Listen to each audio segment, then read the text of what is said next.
So my name is Mariska Pretorius. I am actually based in New Zealand, but grew up in South Africa. So South Africa, born and raised, moved to New Zealand about 8.5 years ago. And then a lot has happened in my time period in New Zealand. And after 8.5 years, I finally got the courage to pack up and actually leave. So November, flying out to America is going to be my last day in New Zealand. I wasn't a fitness industry, but I was more athlete. So I grew up doing athletics, hockey, netball, cross country, did really good, got my South African clothes in that. And then I started working at a gym. Someone noticed me and said, made me part of the team. I kind of got into it. Someone took me like, hey, let's go and try some weights. And I was so scared to do weights. And he's like, no, I'll take you into the safe room. Don't worry about it, and took me into a room and he's like, okay, let's try this. And I was so embarrassed because I don't know what I was doing. And I hate embarrassing myself. So I was like, okay, as long as no one can see me, I'm fine. So he started training me with weights and then I started liking it. And then I got into personal training. And within like 3 months, I lost like 15 kgs. And people started noticing me in the gym of how I'm training and how I'm looking and approached me to do bodybuilding. And at that stage, I'm like, oh, no, you know what? This is really not for me. It's not my thing. I could not be bothered. And there was this one guy that was also working in the gym and he kept going on and he's like, no, Mariska, come on, next year it's us, we're going to compete together. And I'm like, hell no, that's not happening. And he's like, no, come on, we need to. And he kept like going on and on and on and on. And eventually I'm like, you know what, let's try it. You never know until you try. And so I was about to get to try it. And I was planning it for 2016 March. But then in 2015, November, December, we got the opportunity to come to New Zealand. So that kind of fell through the cracks. So you talked about having your athletic background. Is that something that you feel like gave you at least a little bit of that confidence to, be in the gym and get in there? And then as much as you said you didn't like to kind of have that feeling of kind of embarrassing yourself and stuff like that, do you feel like just having at least some athletic background was enough to kind of push you over there? Not weight-wise. Weight-wise, I did not know what I was doing. And the fact that I didn't know what I was doing, I felt like all eyes were on me. And I had like a really good reputation, which I didn't want to kind of ruin back then. But, it's just like what you're thinking, like what's going through your mind. And looking back, you're like, oh my gosh, I was so blonde, or like it was such a dumb move. Like, it was silly to actually think that. But I was always in the gym. I was also always doing cardio in the gym. So I was like literally bouncing from one cardio machine to the next cardio machine. And that's all I did. So I went to the gym, I did cardio, and that's it. I thought I'm going to be bulk and get manly and How long did it take you to overcome that initial idea of that? Like, I'm going to get bulky, or I'm going to get, this body that I think I don't want, or whatever. How long did it take to overcome that? Damn, that was I would say about 3 months. Let's say maximum of 3 months. Yeah, and then that all kind of planned out in a different way. So what kept you going through those 3 months of the fear of that? Why did you stick with it? Are you a personal trainer, online fitness coach, or gym owner on the verge of burnout? Are you wanting to grow your fitness business but can't add more hours to your hectic schedule? Introducing Trainer Revenue Multiplier, the premier wealth creation system for fitness professionals that helps you earn more and work less. Visit www.trainerrevenuemultiplier.com today to schedule your free business accelerator session. If you're serious about taking your business to the next level, schedule your call today. I kind of enjoyed it. I was like, so I was always about muscles and how I feel about it. And, I've been very muscular growing up. So when I was, how old was I? At the age of 5, I had a full six pack. So I was known as the girl with the six pack right throughout school. And so I've always had muscles and huge biceps because I helped my dad on the farm. So I always had biceps, always had triceps. And even now, like if I need to, like I don't train biceps and I don't train triceps, but people will come up to me like, damn, you have big biceps and big triceps. And I'm like, but I don't even train it. I haven't been training that for the past 10 years. Having that experience of like years and years and sometimes even decades of like being physically active, and track is a big one I've heard a lot about, and you mentioned cross country, but just really it seems like any sport is going to give you just this advantage of like the body's maybe like a little bit of a built-in muscle maturity. Oh yeah, definitely. But it also, I feel it works in a like some of it depends on what you did. Like for instance, I did hockey. So if you're doing hockey, like your legs, your upper legs grow extremely thick and fast, and it goes into more like a wellness proportion, basically. And when I started doing bikini, I had to work so hard on my legs to try and trim it down so that it's not so aggressive on stage because my quads were just popping and everyone's like, oh, your quad's too big, your quad's too big. So I had to really slim down on my legs and it took me ages to try and, get that to where it needs to be. Did you ever consider wellness at all just because you had that already kind of established? When they see there's going to be a wellness group when they started it, I'm like, yeah, you know what? Maybe I should go for that. So I was thinking about it until I saw the look that they were going for, and I'm like, hell no, that's that's not me. And a lot of people are like, have you ever thought about another category, or have you thought about bumping up? Because my muscles, if I get lean, well, I get lean fast. It's only in my legs that comes in a little bit like lower or later in the prepping phase.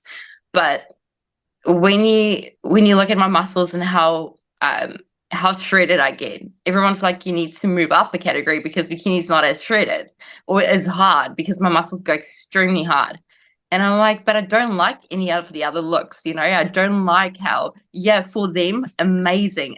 Like kudos, amazing look. But it's personally, it's not the physique that I would be comfortable walking around every single day. So Gotcha. yeah, no, definitely not.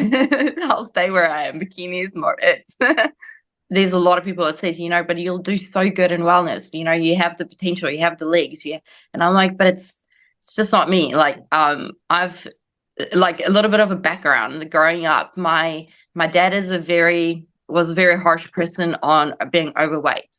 And he wanted the slim petite look, so he's very into that. He really pushes it, and as soon as you pick up weight, it works on him. Like it's one of his, like he twitches when his own kids or like his wife or someone picks up weight. He can't stand it.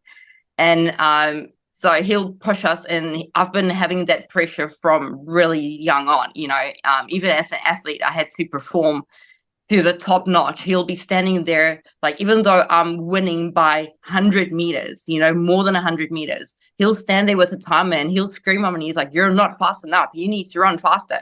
So I always had that pressure to keep going, keep pushing through. You're not there yet. You're not where you need to be. So I feel that kind of helped, but it also in the body image, like that created that body image of what I don't want, and where that I didn't feel comfortable in my body back then, but I transformed and built my body to a place where I'm actually comfortable and how I feel good about myself. So yeah, he had a lot of pressure on me growing up, a lot.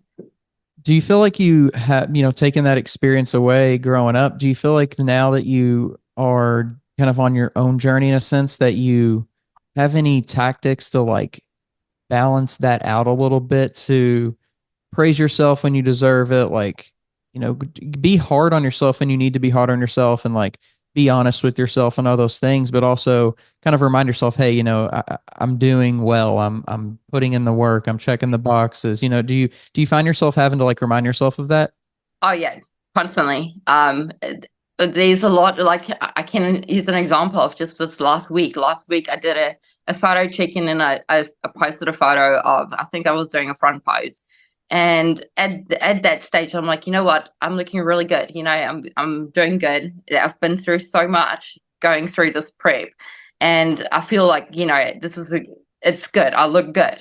And then, like a few days later, I went back to that photo, and then I started breaking that photo apart. Like I'm like, okay, no, this is wrong with it. No, this is wrong with it. This is where it needs to be. No, why did you post that? And so it's kind of like it's there, and then you kind of go back and you're like, oh no, you could go better, or you can do better. So I think it's honestly a constant battle, because you can never be good enough. But what I did tell myself is, like, I don't know, going into America, competing in the next 4 weeks, I honestly, if I don't place, I'll be fine, because if I want to compare my photos, I want to take my photos from where I was last year to where I am this year and compare it, and take to see if I've done the improvements the judges have asked for. If I'm better, as long as I'm better and I'm bringing my best to that stage, I'm fine with it. How do you handle off season? Is that something, or improvement season, or whatever, you kind of refer to it as? How do you handle that as far as seeing your body change? So that is actually, honestly, the best question. And it's gonna be a shocker for a lot of people, because, okay, bodybuilding, for growing up in South Africa, I didn't even know bodybuilding existed up until 2013. I didn't know anything about bodybuilding. My parents, my family, no one understands it at all. So I'm constantly getting a yap from them about bodybuilding and how it's unhealthy, and all that stuff. But looking at bodybuilding, and where, how it's transformed me. Going into bodybuilding, I felt it was more like okay, you know what? I'm keen to jump on stage. Let's jump on stage 8 weeks out of stage. I'm like, I'll choose a show, and then I'm like, okay, it's 8 weeks away. Let's start prepping. So that was me back then, when I started bodybuilding in 2017 up until 2019, I think. Angelica was my coach in 2019, and I told her, hey, I'm going to do this competence in 8 weeks. And she's like, that's not enough time. And I'm like, no, we're going to make it, And so I never did improvement seasons at all. Like, I just enjoyed life. I did life. And then I decided, okay, no, I want to jump on stage. And then I choose a show and I jump on stage. And then I think I went to America with Angelica in 2021. And we had a serious talk, and it was my first time experiencing America and what bodybuilding is actually like. And I'm like, oh no, you know what? I need to change my game plan. Like, I need to really go into this really hard. So we had a bit of a chat, and she was pregnant then, having her first baby. And so I started looking around, and I approached Troy Thornton, and he was my coach. And I'm like, okay, hey, I need to do this improvement season, but we need to really work on it. So that was my first time ever going into an improvement season. That was in 2021 December. I competed in Hawaii in 2022, after doing a first improvement season. Not really, body changed. It was hard then, because I was eating a whole lot of carbs. Like, I think I was eating like a kg of rice a day, cooked rice. And it was so much. I was like, this is insane. This is a whole lot of rice to eat in a day. And so so I was with him for 2 years, which was not, it was a physique change, but not as much. And then I approached Cash last year on one of my shows. And with him, he completely transformed my body. Like, it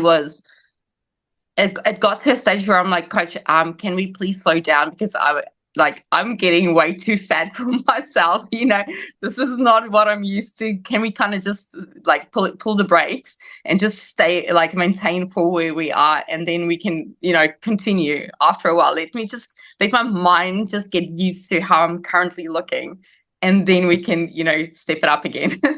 But yeah, it was a mind game. Like, I constantly had to say, okay, there's a bigger point, there's a bigger picture. Yes, it's not my ideal weight or my ideal body shape or anything. And I honestly, no one would see me in a bikini. I was making every excuse impossible not to get into bikini with anyone. For competitors out there who may be struggling with that, that aspect of like dealing with the feeling of I'm not stage lean, and I feel uncomfortable when if I'm not or when I'm not. What is your advice? Like, do you have any specific tactics? Honestly, as I say, this was literally the first year actually really going through it and really, picking up that thickness. And the only thing that really got me through it is I constantly just reminded myself there's a bigger picture to what I'm doing. We have to do this in order to be able to get to that size that that I'm supposed to pick up. So I did a lot of journaling. I'm a Christian, so I did a whole lot of reflecting and constant, praying and, just trying to make peace of what, the stage that I'm going through. Surround myself with friends that encourage and, lifts you up. And I just filled my whole life, this whole year, I just kind of filled it with living, go out there, live, do the things you like, because doing the things that I like it took my mind away from what I'm feeling or how it replaced I would say it replaced the feeling of, breaking myself down with filling the void with things that I actually enjoy or things that I like. So it kind of plays like a mind trick to say that, yeah, you're going through this. And it might be like some people call it a bit of it like a depression or a low. But if you're enjoying your life and you're going out there and you're having fun and you spending it with people that actually support you and lift you up, it completely takes that feeling away of, feeling down on yourself or feeling that low, because you're replacing it with something different. And that's kind of just how I spend the whole year, is just living with my friends, going out with my friends, living life. Although I'm still in the gym, still working out, I made time for everyone. But not so much, because now it's like full on prep. But I just kind of journaling, reflecting. I did a whole lot of reflecting and a whole lot of, quality time doing things that I actually enjoy or things that I like. And that just helped me push through and power through. And honestly, if I look back, yeah, there was moments where I'm like, okay, Cash, I'm doing my check-in. So it would be once a week where I'm like, okay, I'm in a bikini, I'm doing my check-in with Cash. And I'm like, okay, can we, yeah, this is a bit much. Can we please slow down?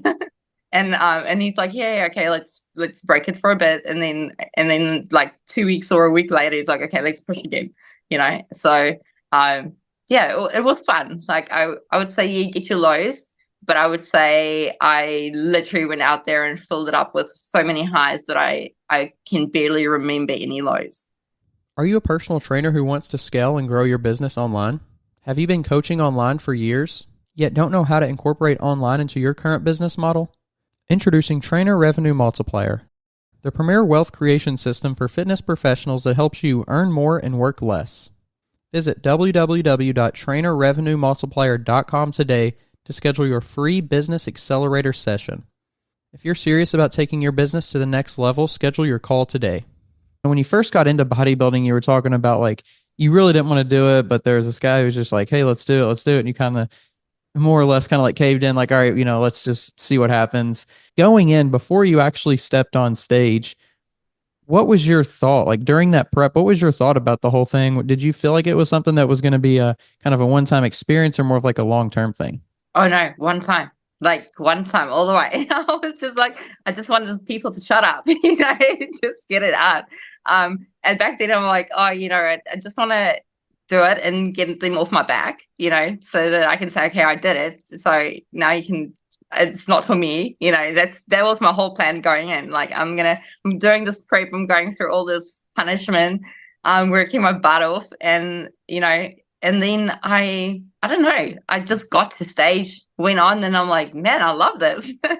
And it's just like, I want to keep doing it, although it's torture at the end, because I think my first show, we only went on at midnight at night. And, you were so fatigued and so tired by the time you go on stage. I think all the girls got so hungry, everyone started digging into their treats way before we even went on stage for finals.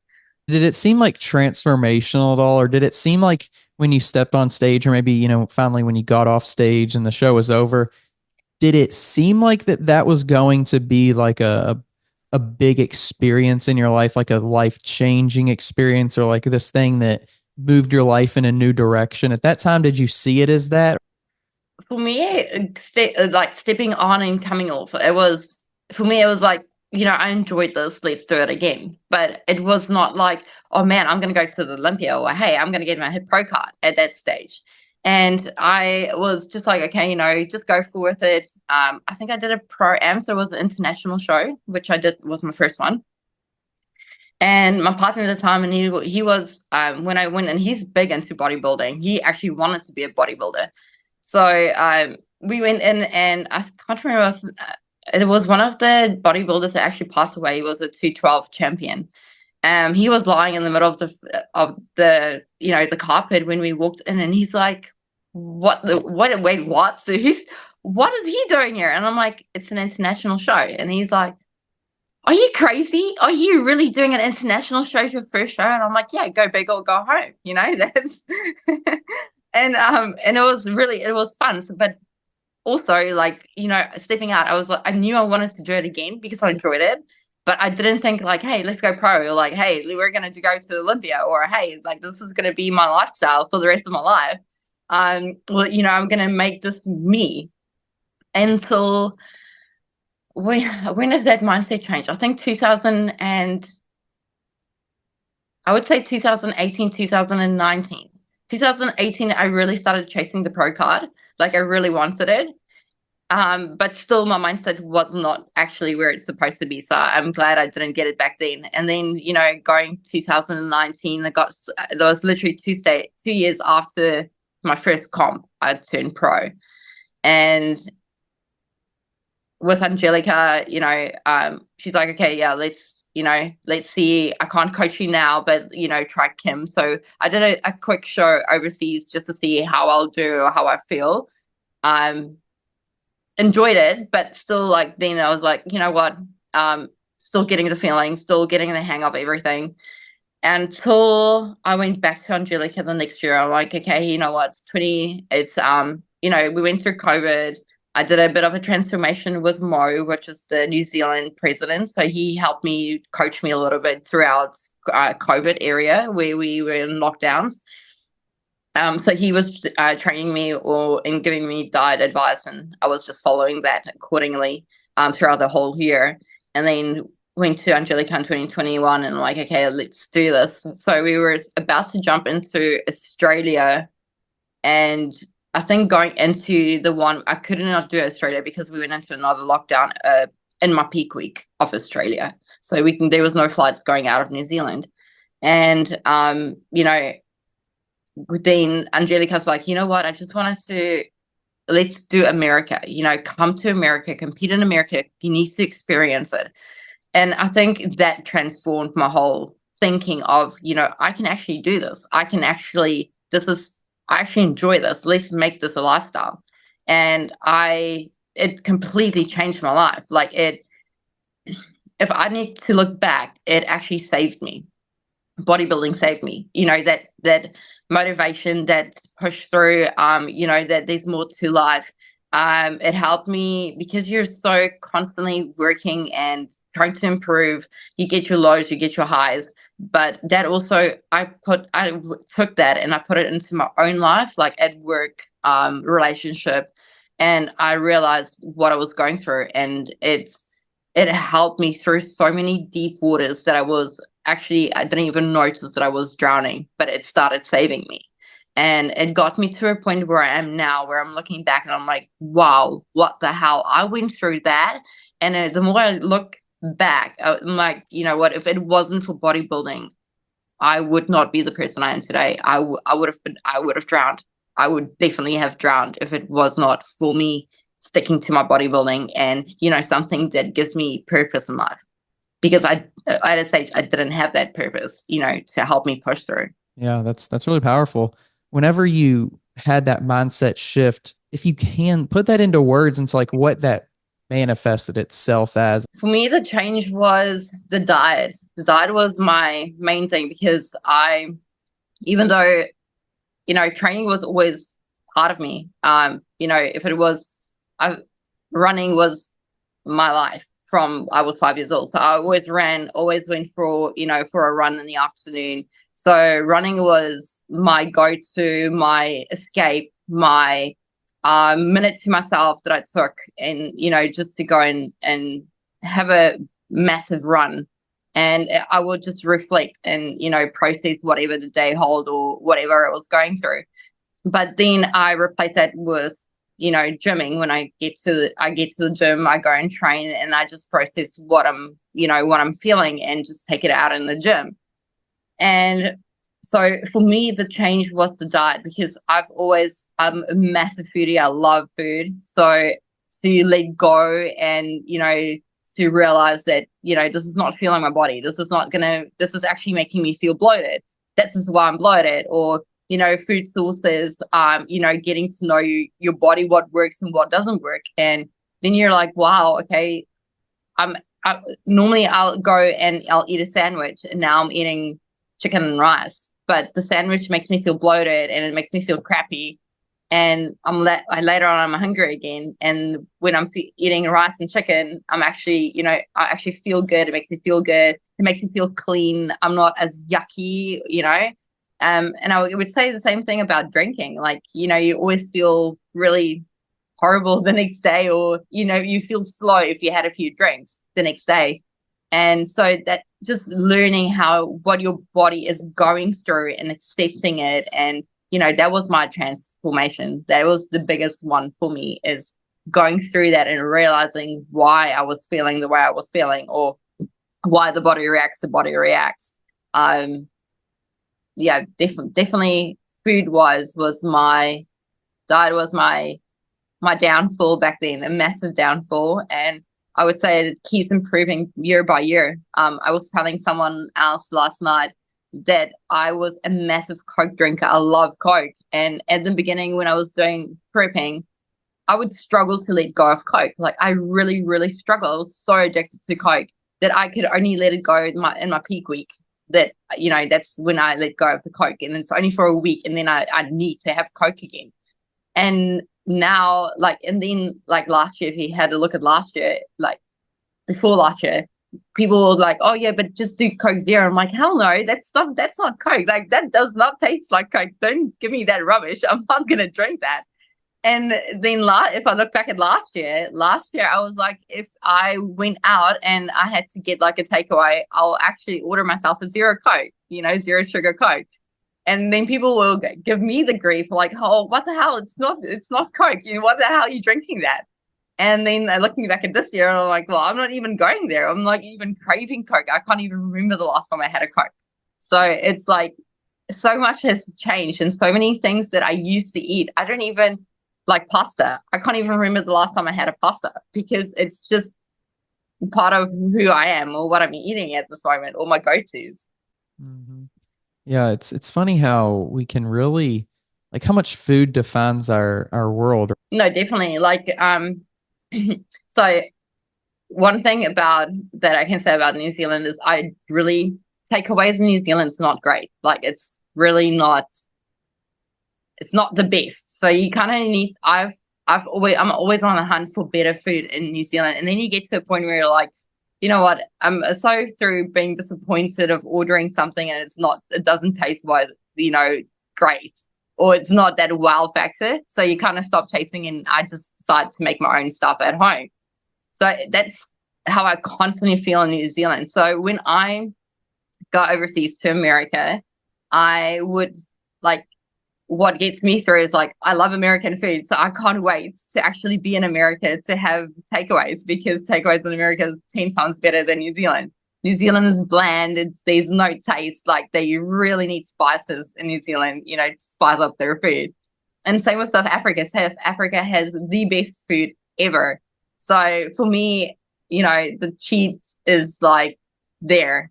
So I don't need to cheat in that right now, because the cheats here it's not, top notch. The top notch is over there. So just stick it through, because when you get there, you can enjoy yourself, you know. And then I have like two months in South Africa, so I'm gonna be like a massive foodie in South Africa this next December holiday. That's funny. I've never heard anybody say that about New Zealand. What are your two, of those two places of South Africa and the U.S.? What are some of your go-tos in each place, if you have some? Oh my God. So America is definitely like burgers and pizzas, the best burgers and pizzas. I think the pizzas are amazing. They have so the three things that I have on my list of things that I really, really, really want is your pizzas, burgers, and then I want to buy myself a 1 kg bag of peanut butter M&Ms. Those are my three things I really, really want on this trip. Is there anything like South Africa? Is there anything that specifically stands out as far as like just South African like specialties, or is it anything that's like I wonder too, this is kind of like just a side thought I just thought about. I wonder too, in America, I wonder, do you feel different when you eat over there as far as like, because I know in America there's a lot of things that aren't like people that like the food companies can use that they can't use in other parts of the world, like additives and ingredients and just all that kind of stuff. Do you feel different after, when you go back home? Do you feel like, I don't know what the right word is, but do you just feel different? Like then when you start to eat back at home, do you feel like you're eating cleaner? I mean, obviously you are eating cleaner because of, being a bodybuilder, but just thinking about it from that perspective, like all the additives and stuff, have you ever thought about that? Honestly, I feel that every time I come back to New Zealand, I'm so disappointed because it's so bland. Like it's really, it doesn't matter what spices you use, it's still extremely bland food. They use so many products and stuff in their chicken, and that it's, I don't know, New Zealand's different. New Zealand, there's no words. Like I struggled coming to New Zealand. I think when I came here, it took me a whole year to try and eat red meat because I could not get the red meat taste out of my mouth. It was disgusting. Like I could not eat it. It was really, really bad for me. And even like their food were bland. I had to constantly spice up my food, and yeah. I don't know, New Zealand. I feel that every time I come back from America, I'm like, can I please go back? Like, I just want to eat good food again. I miss the taste, and your cravings are all over the show because you're trying to get that void that you're having, and it's not successful. So I just keep making my own food at home and trying to create, similar products, or, try and take it away with different things or different likes. Luckily, I can get a lot of South African products in New Zealand, so I do a lot of South African dishes, and I love South African food as well. So that kind of takes that void away from missing America. But honestly, like every time I get closer to America, I'm like, oh man, I can't wait to eat American food. Like just so excited. What's your favorite Massive South African dish? Oh, that's a hard one. That's so hard. There's so many. We have like fake cooking mince, which is like a dough that you cook in oil and you fill it up with mince and savory mince, and that's really good. We have roti rolls, which is an Indian thing that you get. There is so many. We have pap and voer. We have a pap braai, which is like maize meal that you do a whole lot of things with. So with maize meal, we kind of live on maize meal in South Africa. There's so many things that you can do with it. So our breakfast, you can have it literally for breakfast, dinner, and lunch and dinner. We use it as a staple in South Africa. Oh man, there's so many things that I haven't even eaten in South African food. Well, I've been on prep now for 20 weeks, I think. Over 20 weeks. And so I haven't even been thinking about South African food, but there's so many things that I actually enjoy. I think my first thing that I want to do is I want to have a Steers burger when I get to South Africa.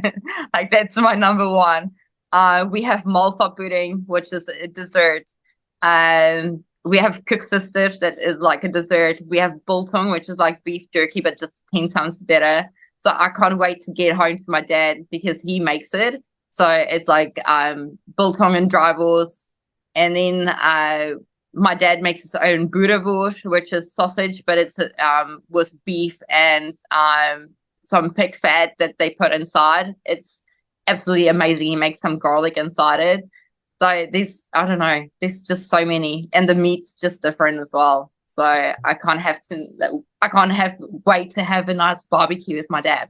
This podcast is sponsored by Smoking Gun Coffee, a veteran-owned coffee company that strives to give back to those in need. Don't forget to use code TWR10 for a 10% discount at checkout. Are there different like meats in either New Zealand or South Africa that are very common? I would say New Zealand, no. The thing that I really miss about South Africa is the ostrich meat because they have ostrich. And ostrich is super, super good with protein. It's packed with protein, very lean. So being able to use ostrich as your protein, honestly, it's like having bison. We don't have that in New Zealand. So it's like having that in America. So we have ostrich that's really good. So I can't wait to actually eat ostrich and, just cook up a whole bunch of it because even though I'll be on holiday for two months, I still kind of want to keep to a diet, eat lean, have the opportunity to go out with family and friends and, eat some good food, but also kind of stick to a diet and keep it clean at the same sense. Yeah. Not go too overboard on the weights. Right. Yeah. Don't get too much off of the routine. Yeah. And that can be challenging to get back on it. Yeah, exactly. That's cool. I don't think I've ever heard of ostrich as something to try. So might have to try that as well. Honestly, we used to cook it all the time before we left New Zealand, to come to New Zealand. And that is one of the things I kind of miss so much because it's so lean, it's so good, so rich, and packing protein and iron. So, I actually can't wait to get my hands on some and actually cook it because I've been here now 8.5 years, and I've only gone back to South Africa twice since I've been in New Zealand. Wow. Yeah, man, go get some authentic. Yeah, exactly. That's so cool though. To have that like kind of like international experience and just different places, different culture, seeing just different spots around the world and how they do things it's really cool to especially to incorporate that into something else you love like bodybuilding and kind of get a feel for that culture because obviously you have kind of like just the mainstream, if you will, like what everybody's kind of doing, just regular culture, I guess, if you want to call it that, here in America. And then bodybuilding is like almost a complete like 180 of what that is. But it's really cool too, to, like I said, just have that perspective, like that, see both sides of the spectrum a little bit, if you will, when you visit somewhere. That's pretty cool. Yeah. It's like I said, in South Africa, I didn't even know bodybuilding existed. Like it's not a really big thing. Like people don't talk about it. Like I didn't know anything about it up until 2013. And I mean, now, like you're looking back and looking at South Africans, I think it grew a whole lot since back then. But even my parents, like if I talk to my parents, my family, they have no idea what I'm talking about. Like they really think I'm so unhealthy that I'm starving myself, And I'm like, but I still eat more than what you guys eat on a daily basis. It's just I'm starving. Just yesterday, I was cooking. I was heating up one of my meals, and the dealer principal walks into the kitchen, and he's like, "Don't you ever get sick of chicken and rice?" And I'm like, "No, I've been eating it since 2018, every single day of my life. For lunch. For my couple of lunches." And he's like, doesn't it get bland? Like, don't you mix it up? But like, I'm like, no, it's I actually enjoy it. Like if I had to decide tomorrow I'm stop competing, you'll still see me bringing chicken and rice to work because that's who I am. I kind of enjoy it. It became part of me. Can't even imagine not having chicken and rice at work. It's just a comfort. It's this mental thing of like, it's one less thing to think about kind of. Oh yeah. I would say that is the main thing for me during prep is not having to think, oh man, what are we cooking tonight? What's going to be, for dinner tonight?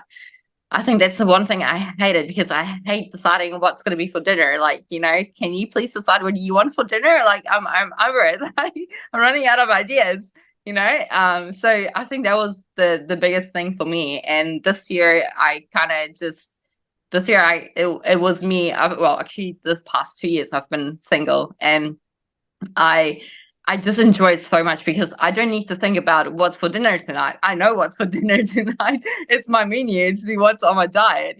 So I don't need to think for someone else or like, oh, hey, what is he going to enjoy? Or hey, what am I going to cook tonight? Or what's the next thing? Or because I know what I constantly got is like, oh, we can't eat the same thing for 2 days in a row or 3 days in a row. And I'm like, well, that's me. Like I do it all the time. It's like I don't have time to think about what's for dinner or try and cook something new every single day. I like even in my off season, I'm like cook for 3 days in a row, and that's going to be holding me for the next 3 days at least because it's going to be fresh. And then after 3 days, you're like, okay, let's go again, 3 days in a row. Have the next new meals, and it just keeps us fresh. But also, like, it gives me 3 days of a break of not having to cook. I just heat it up, and there I go. I know there's a lot of value in like learning the macros. That's what I did, when I first started. I didn't do a meal plan for the longest time. I just kind of figured it out day by day and see, where I can fit stuff in. But I did. I will say too, I made the most progress when I was on a meal plan, and whenever it just became automatic. Like I no longer I had an option, but it didn't like, I didn't make it an option, if that makes sense. So Yeah. I just feel like for newbies, like, I don't know. I feel like getting on that meal plan early and kind of getting in the habit of doing it. And then after you've done that, just kind of expanding your horizons, maybe learning a little bit more about like how macros work and all that kind of stuff could be good too. But just in my opinion, starting off on that meal plan, just I feel like is an easy way to go. I kind of feel like as soon as you go into prep and you're on like a meal plan, and if you're on a meal plan for so long, you go actually the cravings aren't as bad. Like you don't get a lot of cravings because you're kind of eating the same thing that you've been comfortable with or that you've been eating for months. So when it gets to prepping, it's just like, well, yeah, I'm prepping. I can't have that extra treat, or like I can't go out and have that burger with a friend, on a weekend basis. But you're like, your normal in and out day is still exactly the same. Like you're not eating any extra. You're still eating the diet that you're used to and that you've been eating for the last couple of months. So it really helps with the cravings, that you don't go ballistic on cravings because you're constantly I think if you're like constantly changing your diet or constantly eating something different, you're putting your taste buds out there for something new. And then it kind of craves the whole time because you're constantly eating something different that it wants a different taste. Like it's not used to having the same thing. Going back to that pro mindset and stuff, when you did start to feel like you wanted to take it to that next level, did you have this vision of like, okay, I want to get there in this amount of time or this many shows, or just this idea of like, I want to get there eventually? And then, when you did reach that point, what was that like for you? Oh, okay. So going through the mindset of how, I didn't have a time frame. I was just trying to get there within the next show because we don't have a lot of shows. Well, back then we didn't have a lot of shows. Yeah. It, everything is very district based. So unfortunately I had my partner and he doesn't like traveling. So he doesn't like spending money on, going, for instance, flying to Wellington or flying to anywhere in within New Zealand. So he doesn't like that. So he didn't allow me to kind of do that. My opportunities was literally the shows in Auckland that I had to do. And there was not a lot of shows in Auckland. So I was really putting everything into the shows that was called, based in Auckland. I think there was like three shows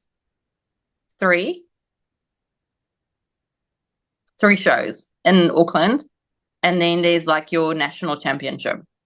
So I was trying to put everything into that basket of, trying to qualify so we can get to nationals to get that pro card. or to get to the Pro-Am the next year and do it there, which I eventually did it at the Pro-Am. But when a week before I signed up with Angelica, wanting to do that next step, going to chasing that pro card. So I signed up with her. Then she surprised me by flying all the way to New Zealand, to be at my show, because she asked me, okay, what show are you doing? When is it going to be? Where is it going to be? And then suddenly there was an announcement that she's coming to New Zealand and she's going to be at the show. And I'm like, what the hell? Like, what? And yeah, so she flew all the way from America to be at New Zealand and to be there at the show specifically. And so that was a huge highlight for me. But I got food poisoning 2 weeks out of my comp. So I got food poisoning. It went into a severe dehydration. I ended up in hospital. I was in hospital the week before the show, the Friday before my show. And I think I got out of hospital on the Saturday or the Sunday. I can't even remember. But I was so depleted. Like, I was shaking, and I was like, I remember the doctor coming to me and telling me, you're extremely, like, your water tolerance, we need to give you drip. Because I'm so depleted that they need to put I'm in such a deficit that they really need to put me back into a normal category. And I'm like, okay, what's normal? And they're like, 2 drips. I'm like, okay, that's all you're going to give me is 2 drips. You're not going to give me like a millimeter more. Like, I don't want anything more than 2 drips. So you're going to put that into my body, because I'm going to go into a water deficit this week coming, leading into peak week. And I'm like, I don't need anything more than what my body requires. So you're giving me 2, and that's all I'm getting. And they were like, okay, we'll give you 2 at least. So they gave me the 2 drips, and then but I was walking around like a zombie. I had no energy. I was really struggling. I was so thick. And I remember going on stage. I went on stage, and Angelica came backstage, and she's like, you're really depleted. You're shaking because of your depletion. We need to get your Gatorade so we can get electrolytes into your body. So, and I was even like, that was the first year that I was carving up with gummy bears. I was literally, my carb up protocol was gummy bears. And it was amazing because I love gummy bears. And so we were prepping up with gummy bears because it helped with the sugar, and then the electrolytes. And honestly, I was battling it out on stage. And when they handed out the pro card and they called my name, I honestly, I bursted into tears. Like, I could not stop crying. And then I started to realize, oh shit, I'm on stage. Everybody's looking at me. I can't cry, And then it's like all this mixed emotions. Like, I was so, like, you're so overwhelmed because you have literally just been in a hospital. You have, you went through all of that and doing prep at the same time. And now you're on stage and you just won your pro card, this thing that you've been practicing and working for, what you truly wanted.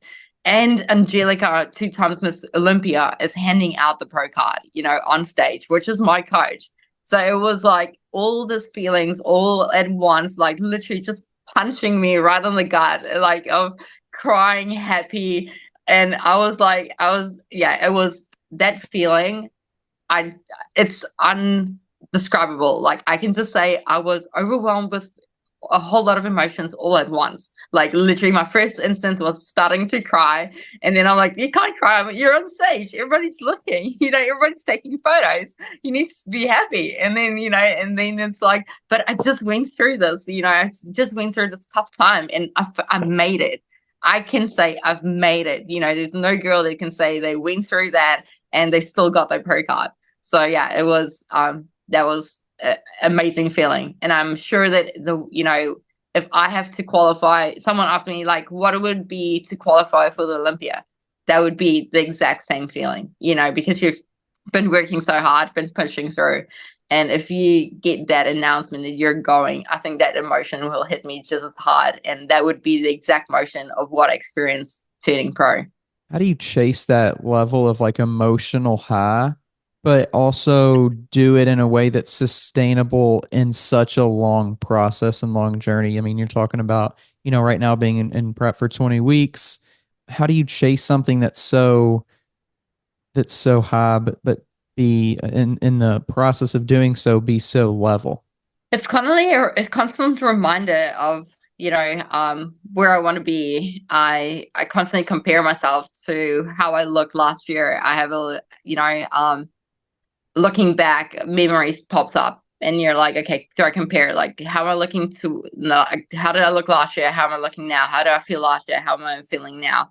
Constantly comparing the two of, what was, what is, and then I have a background of showing like who I want to be or how I want to be. And that is constantly my drive to say like, yeah, you get your lows, but it's today. It's just today, push through. Tomorrow's going to be a new day.